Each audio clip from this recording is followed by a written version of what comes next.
Sayyidina Ali itu masyhur, dia punya musuh besar namanya Muawiyah.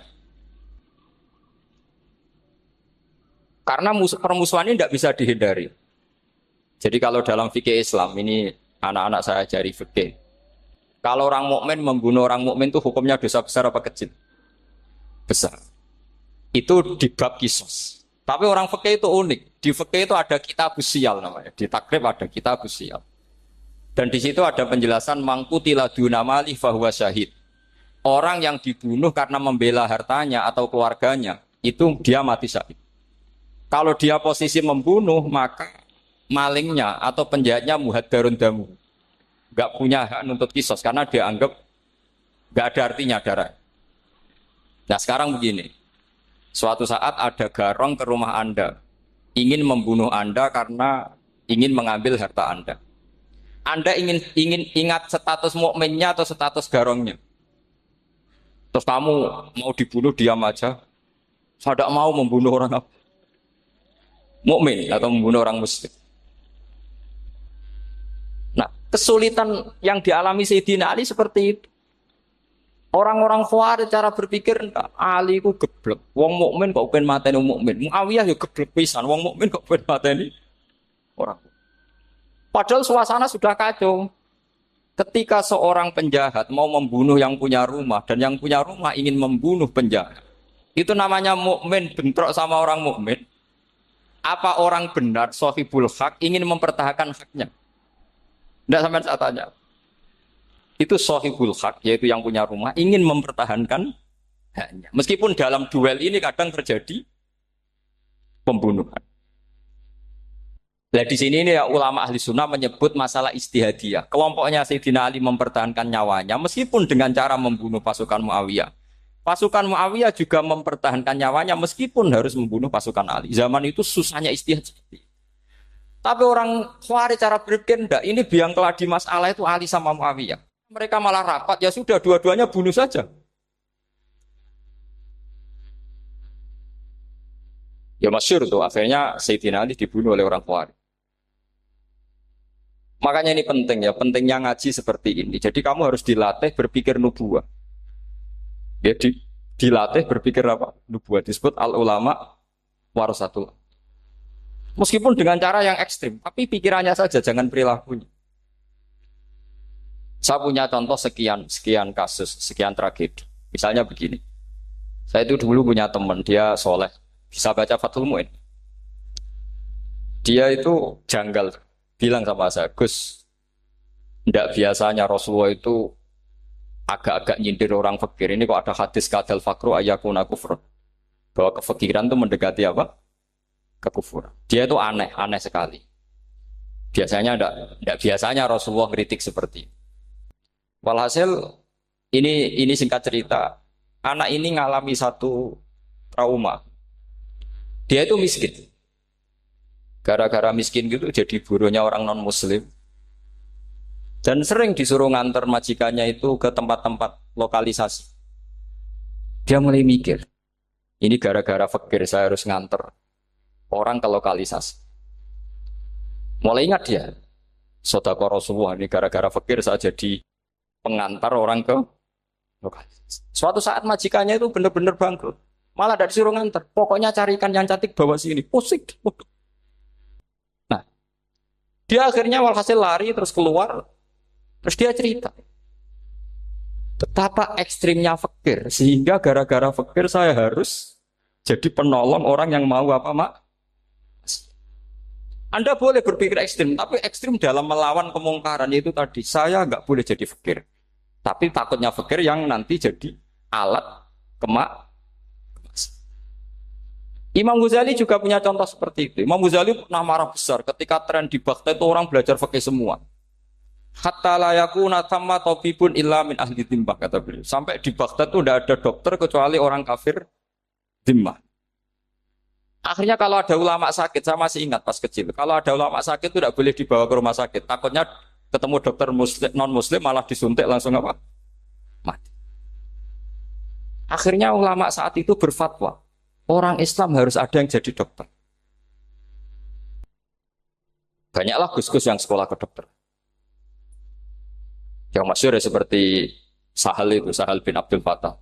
Itu dulu putranya Ki Fatah yang menolong Mbah Mahfud saat sembunyi. Saking idolakannya Basal, anaknya dinamakan Sahal, tapi dia jadi dokter spesialis bedah. Begitu seterusnya urusan negara.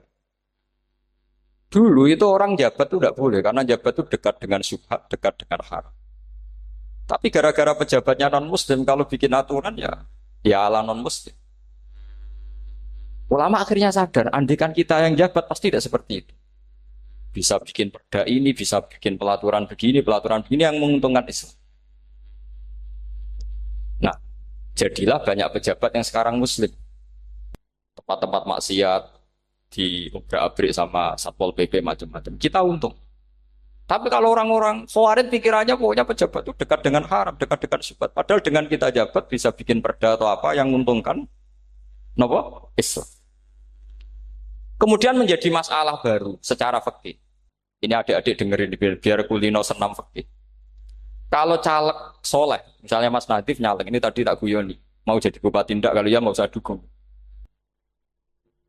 Jadi misalnya gini ya, Zaid sama Bakar, misalnya Bakar itu orang soleh, mau jadi calon lurah. Dia tahu kalau dia lurahnya kampung lebih baik. Kalau yang jadi ini Zaid, itu kampung itu rusak, karena dia suka dugem, suka macam-macam. Kemudian Zaid ini pasti jadi karena beli suara. Misalnya per kepala itu dibeli 50.000. Bakar ini kalau nggak beli suara, kalah. Padahal dengan kalahnya Bakar artinya kemenangan, kemungkaran. Itu zaman era Fathul Mu'in, muridnya Ibnu Hajar Al-Hitami. Ibnu Hajar muridnya Abu Zakaria Al-Ansori itu fatwa. Yang soleh ini wajib beli suara, bukan boleh, wajib beli suara. Tapi ini namanya tidak nyuap, perlu dicatat. Ini namanya tidak nyuap. Jadi tidak bisa kamu kaitkan misalnya ar-rosi wal murtasi benar. Yang nyuap maupun yang menerima suap adalah sama-sama di neraka. Tidak bisa seperti itu. Karena logikanya dibalik. Sekarang Bakar ini beli suara itu untuk membeli kebenaran. Untuk mengawal kebenaran. Zaid beli suara untuk menopang kebatilan. Berarti namanya Bakar ini penyuap atau pembeli kebenaran? Pembeli kebenaran. Harus dibedakan. Nah, ini pentingnya ulama. Memang nyatanya seperti itu. Yang dikatakan nyuap, riswah itu adalah membayar uang li'ibtolil haqqi untuk membatalkan kebenaran atau membenarkan kebatilan. Itu namanya nyuap. Tapi kalau mengeluarkan uang untuk menghakkan barang hak dan membatalkan barang batil, itu namanya uang perjuangan. Nah ini pentingnya mikir. Jadi ulama itu mulai dulu sudah kelihatan. Nah sekarang sudah banyak orang-orang khusyuk yang biasa di masjid khusyuk. Kalau ditanya zaman akhir rusak kabeh, wong soleh-soleh wis nyuap. Kalau orang soleh ini tidak nyuap ya tidak jadi. Kalau nggak jadi mereka nggak ada yang jadi DPR, nggak ada partai Islam, habis malah Indonesia. Saya itu punya kenalan banyak pakar-pakar di Jakarta, itu cerita saya, Pak Baha. Indonesia itu solusinya gampang. Kita ini punya Bali, punya Batam. Itu kalau Bali dimakaukan, Batam dikayakan Hollywood. Amerika kaya itu bukan karena hebat. Pornografi dijual. Tinju di Nevada itu dijual, di Las Vegas dijual. Apa saja dijual. Kok tidak kaya itu gimana? Sementara Indonesia mau aur-auran gitu sukan partai Islam. Sebenarnya Indonesia gampang. Kalau ingin kaya, Bali itu dikayakan Hollywood atau dikalahkan Makau. Jadi kota judi. Batam dijadikan kaya Las Vegas. Itu transaksinya pasti triliunan. Orang kamane wong muda dijual, judi dijual, orang tinju dijual. Tapi gara-gara ada partai Islam, nyari rumus solusi ekonomi itu yang tidak seperti itu. Akhirnya kangelan. Akhirnya rapat isu. Tapi barokah tetap barokah partai apa? Yang menangnya caleg-calegnya rata-rata ya beli. Kalau tidak beli habis. Saya bukan menghalalkan nyuap, enggak. Kalau nyuap tetap haram ila yaumil qiyamah. Tapi kalau suratul masalah seperti ini kamu mengatakan suap itu beda. Ini suratul masalah yang tidak ada kaitannya dengan asal lawannya batil, kecuali lawannya sama-sama hak. Dua calon di kampung itu soleh sama soleh. Ini yang soleh bayar nggak boleh karena siapapun yang jadi soleh. Itu tidak boleh. Makanya kalau cari musuh yang dolim biar halal ya. Sekarang ya seperti itu. Kamu biasa heroik, biasa ngasih kiai kamu, ngasih hadiah kamu, biasa ngasih ibu kamu uang. Ternyata ibu kamu setelah kamu kasih uang, dikasihkan adik kamu atau kakak kamu yang nggak pernah kerja, terus kamu marah-marah, ini tidak adil. Saya yang memberi nggak dikasih, ini yang nggak kerja dikasih terus. Loh kamu biasa jadi pahlawan kok turun kelas menjadi apa? Pasien. Kamu milih jadi pahlawan apa pasien? Pahlawan. Jadi sebetulnya faham-faham ekstremis ini dari kegoblokan. Dari kegoblokan berpikir nubuah sehingga tidak punya rasa ibadah. Lah ini yang menjadi orang-orang ekstrim.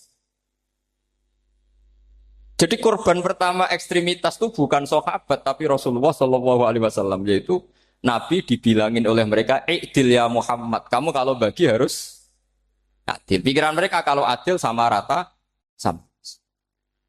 Jadi kalau pakai pikiran itu, saya minum di sini itu haram. Mau ndak ikut bikin kok minum.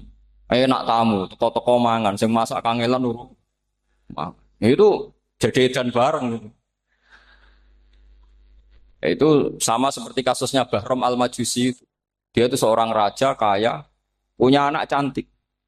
Dipikir-pikir, anakku ayu dirabi nang liya rugi, sing gedhekno aku sing rumah aku dirabi wong liya. Maka dia berpikir mau dinikahi sendiri. Karena tadi melihat Mas Nadif ya orang Kenya tadi, apa Nigeria. Nigeria. Malah gak layak itu maksudnya orang. Ini Mas Nadif ini termasuk harus mendukung gerakan tidak ekstrim. Nyawanya masih itu karena barokahnya beliau agak-agak gitu. Tapi nggak sampai liberal ya, agak-agak pokoknya itu. Karena ketika ada gerakan ekstrim di Mesir, itu termasuk dia DPO. Ternyata setelah ada intelijen, beliau pas buka itu nggak makan dulu tapi rokok dulu. Wah ini mesti orang sekuler, nggak ekstrim. Akhirnya nyawanya sampai sekarang itu barokahnya rokok pas iftar itu pas. Nah, tanya ini masih hidup, iya mas. Ya. Ya pernah sepuh sama saya. Jadi pikiran-pikirannya Bahram itu seperti itu. Walhasil akhirnya Bahram itu menikahi anaknya sendiri. Masyhur itu dalam cerita. Jadi ceritanya itu ada seorang wali tidur di Masjid Haram sama Rasulullah, ditemuin gitu. Terus kata Rasulullah, salam saya untuk Bahram Al-Majusi. Ternyata dicari-cari nggak ada Bahram lain kecuali Bahram yang berdua, bahkan anaknya sendiri mau dinikahi. Ya cara berpikir karena seperti itu. Kalau kita berbuat banyak harus dapat. Itu bahaya. Bahaya sekali karena kalau dalam teori beragama itu al yadul ulya khairum minal yadis sufla. Kalau biasa ngasih ya ngasih saja, itu heroik. Itu bagus. Jangan biasa ngasih sekarang bermental apa? Makanya saya itu kalau ngajar di pondok yang dulu pernah saya belajar di situ atau yang pernah sepuh itu, dikasih itu bingung. Karena saya ya masih waras itu. Jadi kalau dikasih itu bingung. Tapi banyak juga guru-guru yang dulu ngaji lama setelah ngajar di pondok alma maternya nuntut. Itu saya tidak tahu itu. Itu sudah ada agak-agak kayak itu tadi. Walhasil si Barom tadi itu, ini cerita harus saya teruskan karena nggak boleh diputus. Dapat salam dari Rasulullah. Ternyata di balik nakalnya dia itu pas mau bulan pertama, malam pertama itu ada seorang janda sepuh ke situ. Ganggu dia tentu ya. Ketika dikejar pulang lagi sampai 3 kali. Dia tanya, kenapa bu kamu begitu? Katanya saya ini anak-anak saya kelaparan. Kalau saya pulang anak-anak saya nangis minta makan. Saya ingin minta Anda. Tapi setelah saya ingat Anda ini majusi, saya mukmin, saya mukminah, saya pulang. Ya sudah bu, kamu di rumah saja. Nanti saya kirimi makan. Dikirimi sendiri, padahal dia seorang raja orang kaya. Barokahnya itu dia dikasih tobat sama Allah. Dan paginya ketemu tamu yang mengirimkan salam dari Rasulullah SAW. Akhirnya Bahram ini menjadi muslim. Tapi intinya berpikir seperti tadi itu salah, bahwa kalau saya jasa banyak harus mendapat apa? Ini cara berpikir orang-orang Khawarij. Iya, saya pernah ditanya seorang dosen. Gus, saya ini kalau baca sejarah perang Badar atau perang Uhud, yang saya tidak nerima itu satu. Kenapa setiap ghanimah harta orang kafir dan istrinya orang kafir kok disita orang Islam. Dan yang perempuan jadi amat, kemudian juga digauli orang Islam. Yang hartanya orang kafir juga jadi asetnya orang Islam. Kok kayak garong? Dia tanya seperti itu sama saya. Terus saya jawab, kalau sampean ada garong dan kemudian bawa senpi, senjata api, kemudian garong Anda, penjahat Anda lumpuhkan, ya senpi itu harus Anda kembalikan. Monggo penjahat ini kagungan jenengan beto wangsul. Karena ada milik Anda, harus dikembalikan. Wah, tidak bisa Pak, kalau saya kembalikan pasti dipakai jahat lagi, dipakai kriminal lagi. Ya sama, kalau asetnya orang kafir dikembalikan ke orang kafir akan menjadi aset kekafiran lagi untuk menghancurkan kita. Nah, perempuan juga sama. Perempuan itu alat produksi. Jika perempuan tadi dikembalikan ke orang kafir, maka kamu menolong populasi orang. Ya seperti itu. Paham? Makanya disita dalam perang loh ya, tapi dalam perang yang legal. Nah itulah kenapa amat halal. Makanya di Quran itu illa ala azwajihim aw ma malakat ayman. Paling enggak itu masih ada ulama atau pemikir atau ustadz siapa saja yang bisa memahami logika apa? Nanti kalau ulama ini sudah meninggal, orang akan mencibir Islam dengan cara mengatakan Islam itu jahat, yaitu menyita hartanya orang kafir dan istrinya orang kafir setiap kali terjadi perang. Karena pemikiran ini pasti sama-sama kutubnya, sama-sama ekstrim. Nah ini penting saya katakan. Makanya masyhur itu perdebatan Sayyidina Ali dan Muawiyah. Ini saya kutip sedikit. Ini ya sama-sama berpikir ekstrim, tapi ekstrim yang baik. Walhasil dalam satu kerja bakti di Masjid Kuba, itu ada sahabat namanya Ammar.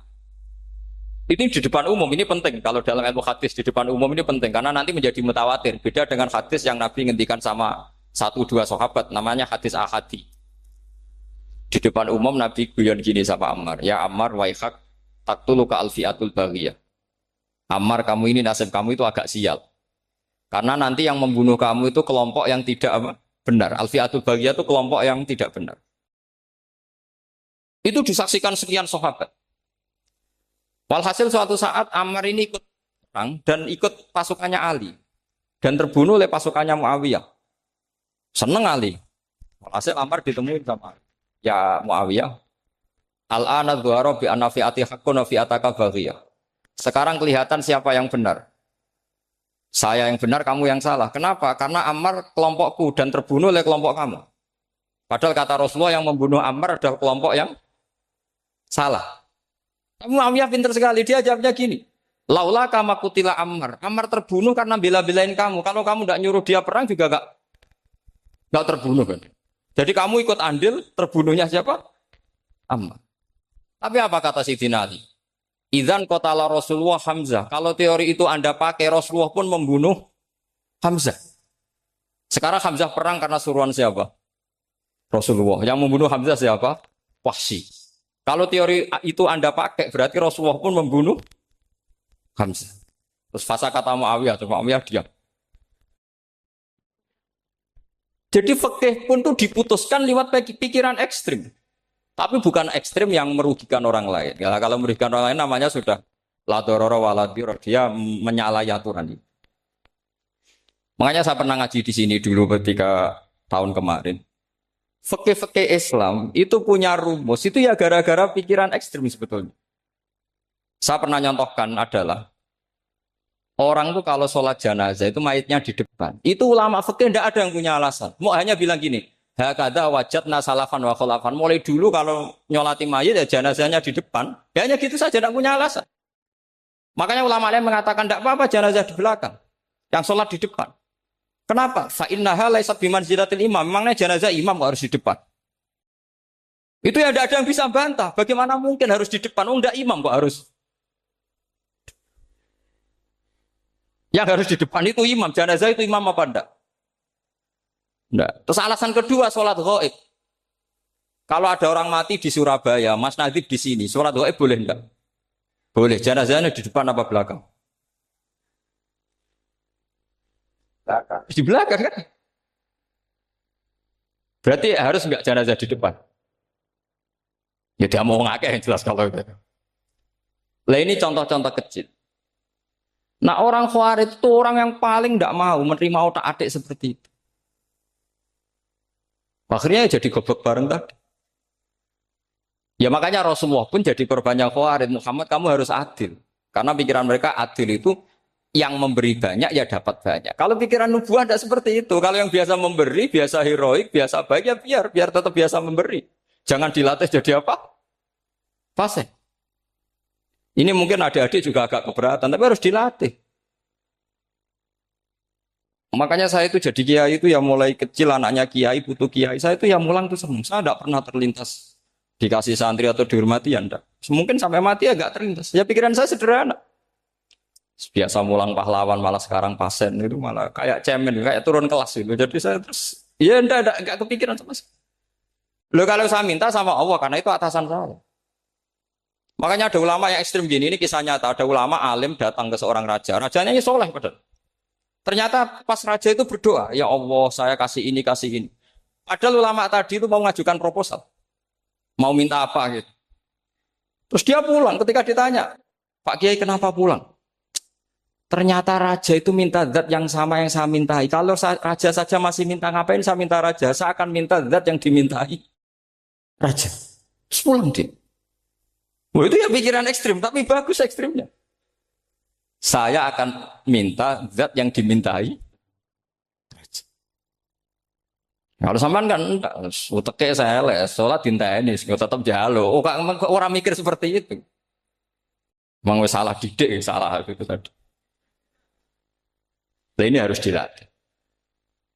Masyhur itu ketika Nabi pas Fathu Makkah itu, orang-orang Ansor komentari Nabi gini, ketika Nabi sangat happy di Mekah, sangat enjoy di Mekah, kata orang-orang Ansor, Amar rojul adroka durok fatun fi ahli wa ulfatun fi asyiroti.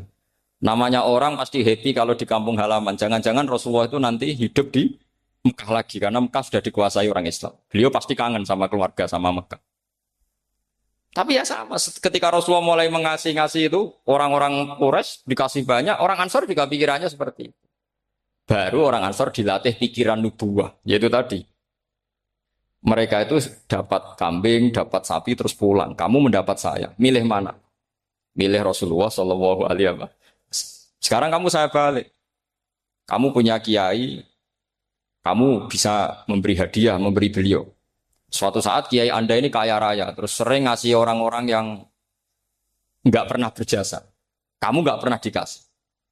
Itu kalau pakai pikiran Khawarij, kiai ini salah karena ngasih orang yang tidak apa berjasa. Tapi kalau kamu pakai pikiran nubuah, enggak. Alhamdulillah saya tetap istiqomah memberi kiai itu. Dan alhamdulillah nggak dibales. Semoga balasannya di akhir. Ya sudah seperti itu. Kalau pakai pikiran gengsi tadi seperti itu. Masa biasa memberi sekarang posisi diberi, saya rak turun apa? Kelas.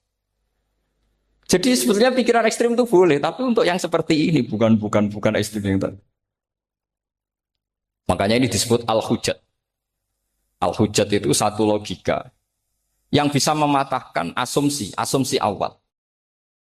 Ini saya harap santri-santri matolek putra maupun putri berpikir seperti ini. Sehingga sama. Jadi misalnya sekarang dibalik.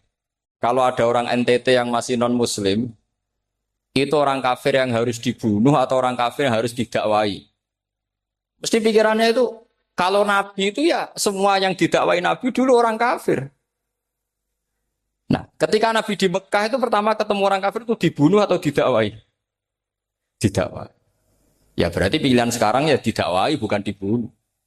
Nah soal perang itu perang itu beda dengan membunuh. Ada janjinya, ada macam-macamnya, terus nggak ada solusi itu baru ada apa?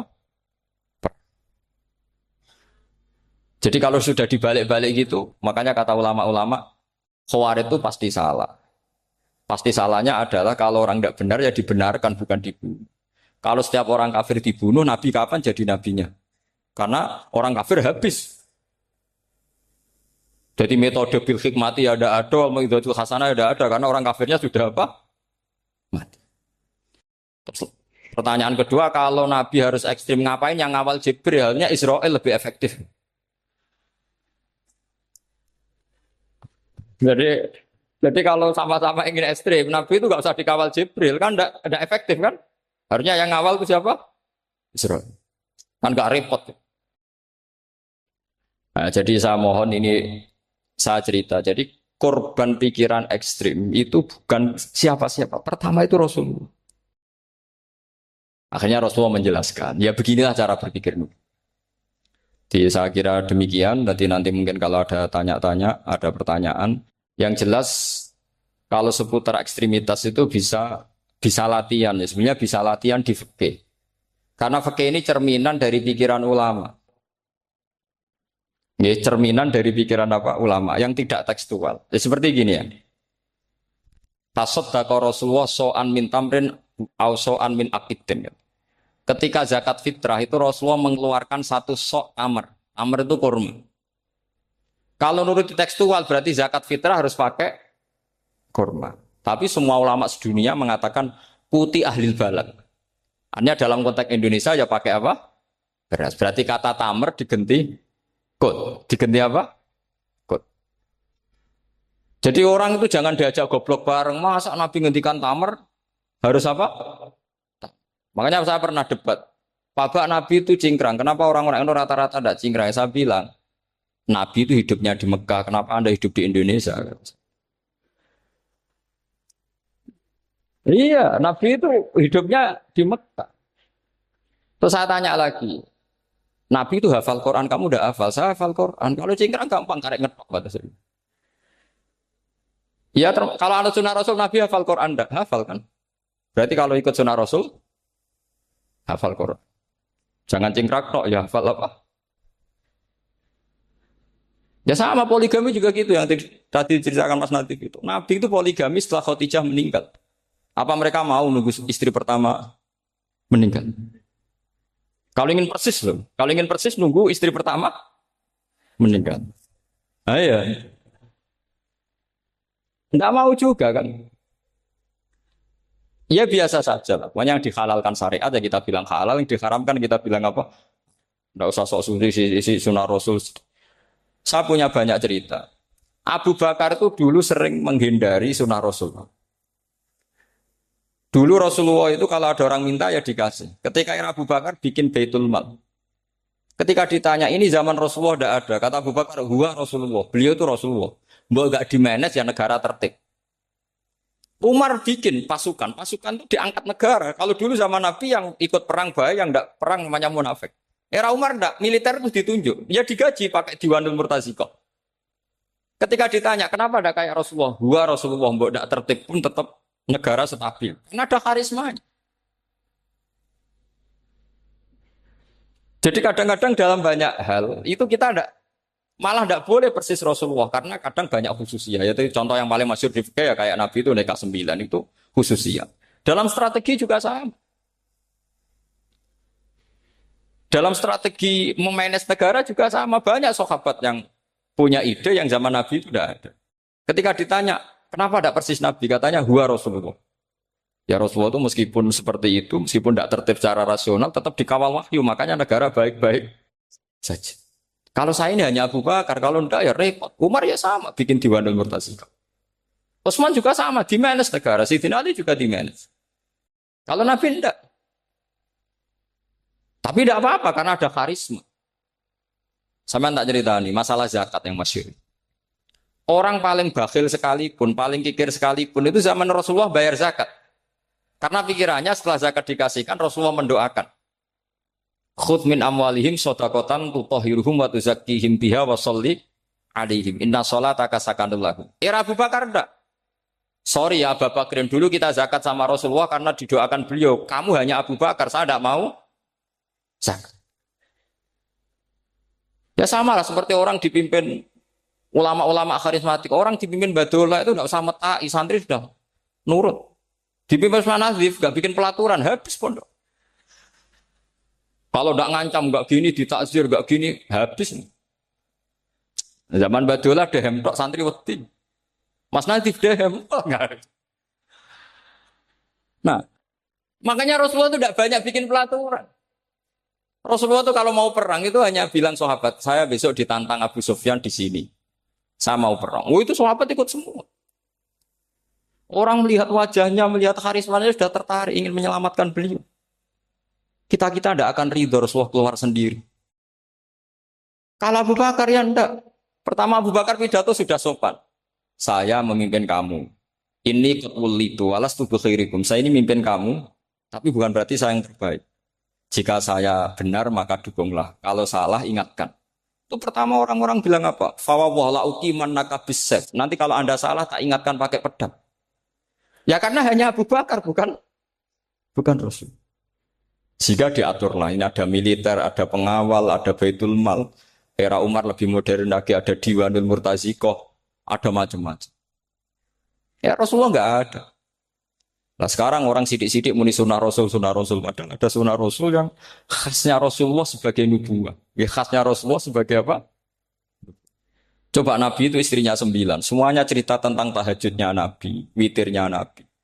Apa kira-kira Mas Nadif kalau punya istri 4 ceritanya tentang tahajudnya Mas Nadif? Kan enggak.